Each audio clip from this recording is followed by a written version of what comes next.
បាទក្រជិតសួរទៅកាន់ពុកម៉ែបងប្អូនអរគ្នាដែលចូលចិត្តលេងនៅឆ្នោតយួនហើយសម្រាប់ថ្ងៃនេះបងដែរពុកម៉ែរបស់យើងមានបានយកនៅតម្រូវច្បាប់ថ្ងៃថ្មី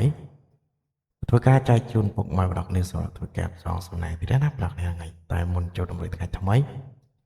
ពុកម៉ែបងប្អូនកុំភ្លេចជួយចុចមេដៃនិងចុច like និងចុចជាឲ្យមានម្នាក់មួយផងសម្រាប់បងប្អូនដែលចង់មើលតម្រូវជាប្រចាំថ្ងៃដែលមានការបងសេវាឬក៏បងលុយពុកម៉ែបងប្អូនគាត់ជួយចុចមេដៃទៅប្រពេលខ្ញុំបង្ហោះវីដេអូហើយនឹងតម្រុយថ្មីវានឹងលោតចូលទូរស័ព្ទដៃពុកម៉ែបងប្អូនអ្នកគ្នាបានទស្សនានឹងបានមើលភ្លាមមុនគេ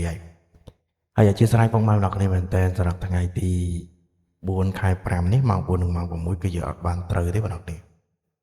តែមានអធិស្ឋានខ្លាំងមែនតើណាពុកម៉ែបងប្អូនព្រោះយើងមើលឃើញដូចគ្នាតែ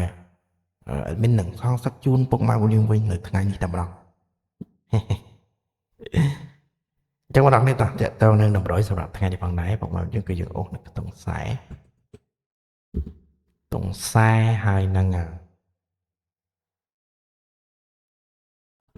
8ពុកម៉ែរបស់យើងអូសខ្សែហើយនឹង8សម្រាប់បោះគេលេងម៉ោង4និងម៉ោង6យើងលេងហូ ABCD ណាពុកម៉ែបងប្អូន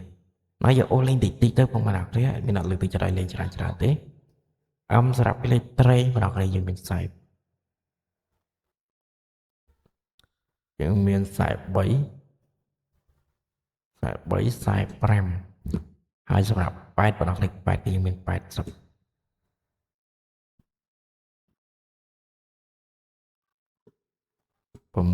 ហើយនឹងក្របបន្តទៀតបងប្អូនគឺយើងមាននៅ17ណាបងប្អូនយើងចឹងបញ្ជាក់បងប្អូនសម្រាប់ពីលេខត្រេងគឺយើងមាននៅ43 45 86 17បើសិនជាពុកម៉ែបងប្អូនអ្នកលេងម៉ោង4អត់ត្រូវយើងបន្តដល់ម៉ោង6ដូចគ្នាហើយលេងយើងចាក់តិចណាពុកម៉ែបងប្អូនដល់3លេខគឺយើងមាន168ពុកម៉ែបងប្អូនយើងអាចទៅលេងបាន